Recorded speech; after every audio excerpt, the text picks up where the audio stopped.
I went to the mushroom trial as a member of the public, and this is what happened. We left Melbourne at just after 6 a.m. in the morning. Got to start early because there's going to be a line of people waiting. The Latrobe Magistrates Court in Morwell is about 1.5 to 2 hours drive from Melbourne. When we arrived in the morning, there was already about 30 or so people outside the court.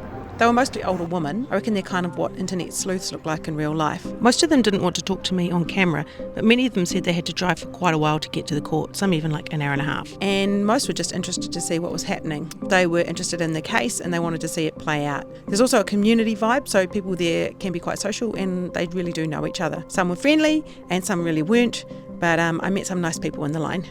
We're curious locals. Yeah, sticky babes. I'm just come to check out the trial, see what's going on. I've never been to court before. At 9 a.m. we got let in by security and the regulars were pretty protective of their place in the line. That's probably because there's only around 23 seats in the court and so some people won't get in. After security we lined up outside the court inside for another hour and a half or so before we were let in. Of course I wasn't allowed to film or record at all inside, which is no surprise. Inside the court, it's actually quite small, like only about the size of the classroom, so everyone is quite close to everyone else. I made a rough map of the courtroom to show you how it looked. This isn't perfectly accurate, but it kind of gives you an idea. The judge, Justice Christopher Beale, is at the front of the court and everybody faces him. I've never heard a man speak more slowly than him. The lawyers sit around the table in front of him, some wear capes, and they all pretty much dress in black and whisper a lot. Defence is on the left, prosecution's on the right. The public sit in the first 2 rows on the left and on a bench down the side, which is where I sat, so I had a good view of everybody. The family of the deceased and the supporters sit on the right-hand side.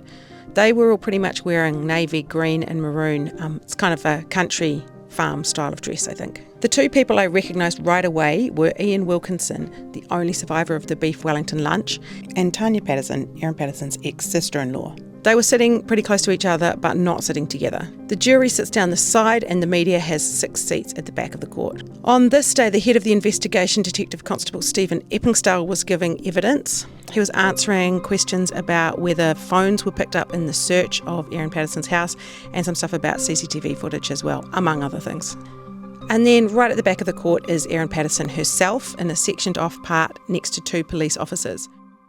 Her hair now is quite long and she was wearing a paisley blouse on this day. She looked a lot younger and fresher in real life. Most of the court faces towards the front apart from the jury. So members of the media or the public, if they want to look at Erin, they have to kind of turn around to see her. But yeah, while the court was in session, she was just following along and really didn't show much emotion. To me, she looked a bit shocked the whole time, like this whole situation was quite a weird thing for her.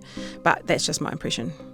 After all the waiting around, there was only about 5.5 hours in court, and you can really see how expensive these trials are with so many people involved. There was also a lot of media in the court and also outside, and some of them, particularly the ones outside, really didn't have much to do all the time.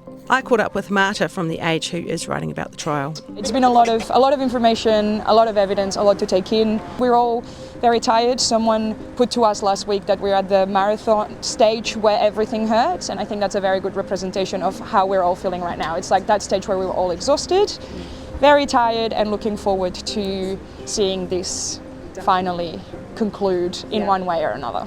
And then it was the 2-hour drive home.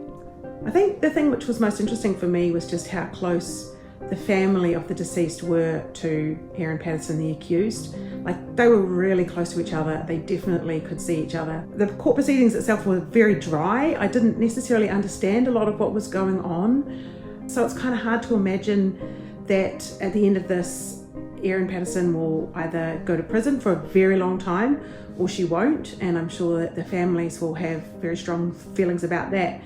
So yeah, just this very, very dry, almost boring time that actually is like really, really consequential for all of the people involved. Yeah, court's an interesting place, I've got to say. The trial is open to the public, but if you want to go, I suggest you get there early because there's a lot of interest in the trial as Erin's taking the stand and it's nearing a close. Good luck!